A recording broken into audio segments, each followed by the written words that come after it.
So, Joe, Matt Sisley and his gang, they're another team that I believe feeds into that Washington sectional. Yes, you got Washington, you've got Heritage Hills, you've got Southridge, who's had an unbelievable weekend last weekend, starting to really play up to their potential.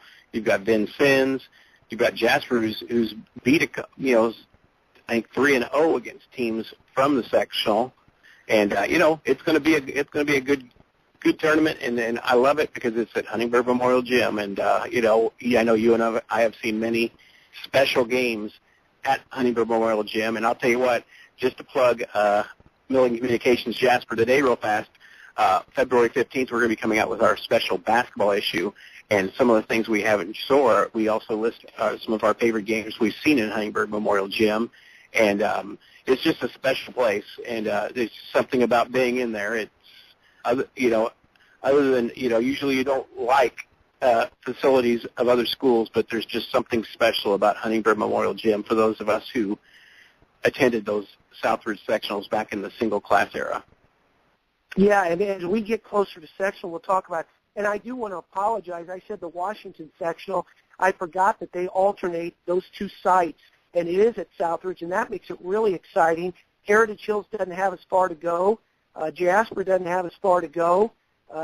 Vincennes has a little farther further to come, and it makes for a good team, a good tournament. And I will say, Joe, and you made a great point. For the Jasper fans who may be saying, we're not very good.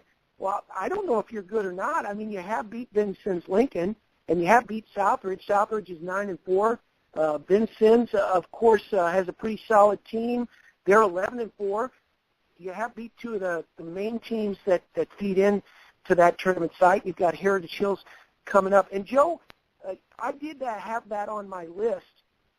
Why don't you give Jasper Today Online, I guess it is, another plug, a little slower plug, so people will go to that site and be ready to look at your sectional edition or Jasper Basketball Edition when it comes up. Well, it's you can access it by going to jaspertodayonline.com, and you click on the magazine cover, and it will take you to the online magazine. We feature audio, we feature video. Some of the highlights of the issue coming up are the video class that's ran by Elvin Elrod at Jasper. Did something with Mike Ballinger when he was home, and they won second place at a contest for video editing, and we're going to have that.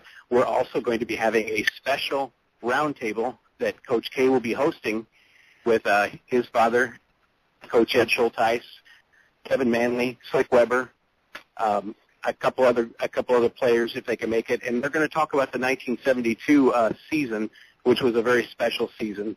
And we're also going to have a story with Bob White, 1949, played for the Jasper Wildcat State Final team, led them to the state finals.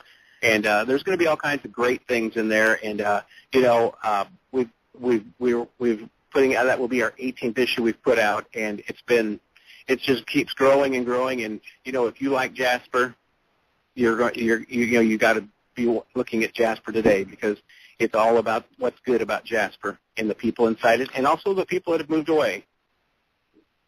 It is a good online publication. It's a great place for people to be able to go and keep up on what's going on in and around Jasper and DuBois County. And Joe, you do a really good job with that. Joe, I think you also mentioned, and I can't wait till we get permission to do this, there is a gentleman that is still living from the played on the 1930s or Jasper basketball team that went to the state tournament, I believe you mentioned to me, and we talked about possibly getting a chance to go in and talk to him a little bit. Yes, he's currently at the Providence home in Jasper, and we're waiting for permission from his family to be able to do that. And if we get permission, we will definitely be doing something with that, because those players from the 1930s and 1940s, they're leaving us fast, and we've got to take advantage and lock into our Jasper basketball history. And Slick Weber's been great about, giving me information. And I'll tell you what, Coach, we also had on Facebook, we're also conducting a little contest, top players, top games, top moments of Jasper basketball. And Rick Schulteis got a vote, so he will be the all-time greatest student manager in Jasper basketball history. Sorry, Wig. Sorry, Gar. We're going to have to go with Rick. But, it's been fun because I've been learning so much about Jasper basketball by starting that thread because, it's branched off to different games from the past that you might have been there because even though you were young, you probably were there. But, things that I didn't know, and it's always neat to find out about, the folklore of Jasper basketball and just any kind of basketball. I mean, any not just Jasper. If I had a magazine in Huntingburg, it would be fun to find out the past of Huntingburg Southridge basketball. I mean, that's things that as people leave us, it's gone. The history's gone, and what we're trying to do is we're trying to document as much of that as possible, so it's not just here for Jasper Today's magazine on February 15th, but it'll be something that people will be able to look at for years to come and learn about from word of mouth from the people that lived those moments. So we're pretty excited. I think it's a lot of fun. And again, it's people looking back during their time and who they remember and who stands out. I know I have not sent my team in. I know one of the players for me is going to be John Schulteis, my younger brother. I think he led the county in scoring 2 years in a row. Outstanding player. As well as an outstanding baseball pitcher.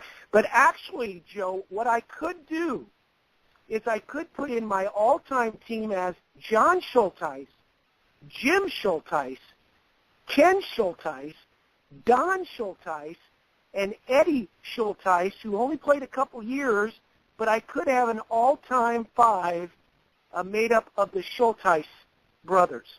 And we could put 5 on the court. And we could make my dad the coach. Yeah. And Rick's the student manager. And, hey, we've got it. There we go. And my brother Tom was the student manager for 4 years. So, and listen, we could play D. We could shoot. We could handle the ball. We could communicate. We might struggle on the boards a little bit. We might have to find Farouk and add him to our top 6. But, it might be John Schulteis, Jimmy Schulteis out of the class of 76 or 75, 76, I think, Eddie Schulteis out of 77, Don Schulteis out of 82, and Ken Schulteis out of 81, and, of course, John out of 83, as I mentioned earlier. That could be my all-time team. I think we'd win some games. Yeah. I list my top 5 games in the sectional, and just take one guess what's number 1 on my list. I hope it's 1981. Oh, yeah, 1981 sectional final. I mean, and, I've been debating I haven't finished it up yet, and I've been debating, I don't want to sound like a 1981 homer, but that Du Bois game was a pretty special game, too. If you don't win that, there is no Southridge final against Jasper. Yeah. Our outstanding player, Mike Ballinger, fouled out, and they called on a young senior to come off the bench and give the Cats a lift, and he certainly did with working with Mike Berger and Dean Murder and Mike Stewart and those guys on the floor. That guy they brought in off the bench to help the Cats come back from about a 10-point deficit with Mike Ballinger fouled out on the floor in the fourth quarter. Ken Schulteis did a nice job. Yeah, you did. You did, because I think I remember you hitting a big shot, and I remember sitting by Luke Holes and Jay Bird-Lori, and I think we all yelled no before we yelled yes. I hate to admit it. That was in the championship game. Okay. But in the Du Bois game, I had a couple of big free throws and a couple of steals that were critical. And you right now, somebody when they listen to this on podcasts are saying, "Gosh dang, Coach K, 1981, come on." I'm not living in the past. I just love joking about it. We had a lot of fun growing up in the Jasper community and being a part of high school sports. And when we weren't playing, Joe, we had a lot of fun cheering our classmates on. That's the thing that I hope young people see today. You see it in college, but you'd love to see it continue in high school. Just because you're not playing a sport, get out there and cheer for your classmates, because it's a lot of fun to create your identity in the stands as well.